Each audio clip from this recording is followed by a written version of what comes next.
70s when I find out that people die. What a terrible, what a horrible thing. I don't want to go anywhere. I want to stay. If there was a solution for that problem, I want to find it. Marrianne Toastmasters, fellow members, and most welcome guests. After careful, painful, and detailed thinking, I came with my solution.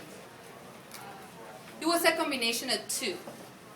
One, being committed to stick around a little bit longer. By taking very good care of my body and my mind, I might be able to make it to be 120. And two, being committed to enjoy the ride with some help from my bucket list. Tonight, I wanted to share with you one of the experiences from my bucket list, my visit to the Roslin Chapel in Scotland. It made it to my original list of things to do before you die in the 1970s. So it took decades in the making.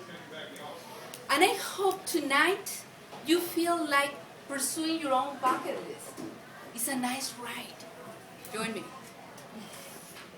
When everything was ready, finally, I am going to the Roslin Chapel in Scotland. Everything is set. Airplane tickets, my hotel reservations, my carry-on luggage, my vacation times, and then a volcano in Iceland decided to erupt and fill with ashes the air, and it wasn't safe to fly. Well, this is the bucket list. There is no time frame that you had to follow, so I just moved my whole plan for the next year. Like 1 month before my trip, elation to control my body and me. Like a traffic jam or a cranky person, paperwork, no problem, no stress. I was just too happy. Now, after 10 hours or more, you go from Tampa to London and then to Edinburgh.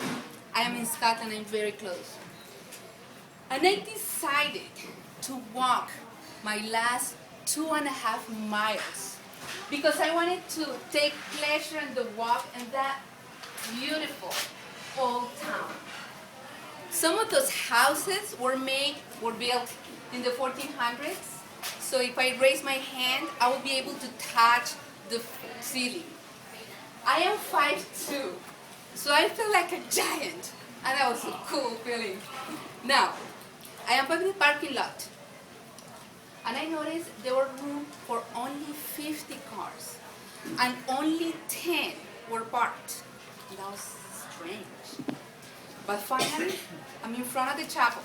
I look up, and it is beautiful. I just need to do one more step and be in, but then the butterflies inside my stomach decided to take a field trip and have a day. Because I could hardly breathe. I felt my heart in my neck and my fingers were freezing. So to cool down, I needed to take 2 minutes. And I used those minutes to practice how to take pictures quietly. Because inside the chapel, you're not allowed to take pictures. And I wanted those pictures. Finally, inside the chapel, I spent my next 6 hours just taking it in. And it was mesmerizing. There is nothing that happened inside the chapel that I can ever forget. It was beautiful. And for 1 hour, I get to listen to the speaker. He was a historian, the expert in the chapel, and he has to be a Toastmaster. He made the audience cry. He made us laugh. At one point, I touched a wall in the chapel, and there were some scratches made by horses when the chapel was used as stables during an invasion. I felt those scratches as they were wounds in my own skin because I was that passionate about the church. And that is the experience that you could have. You build that when you had your own bucket list. You put your passions in it. You are there just to enjoy the ride. And I can think at least 3 benefits for you to start now. The first one, the preparation, the anticipation. Just thinking about the item in your bucket list will give you a boost of happiness. The number two, the experience itself. Nothing is compared to that feeling. And you provoked that. It was your passion that put the item in the list. And you feel accomplished, even though it's not one of those personal growth or goals. It's just for pure pleasure. And number three, the memories. Nobody can take it. You own them and you have those memories forever. And it is a fantastic feeling.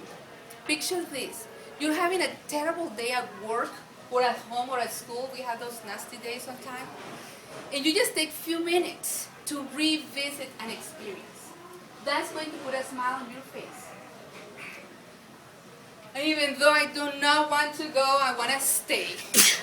When is my time? Hopefully, when I'm 120 or older, I am going to take some moments. And I am going to revisit my entire bucket list.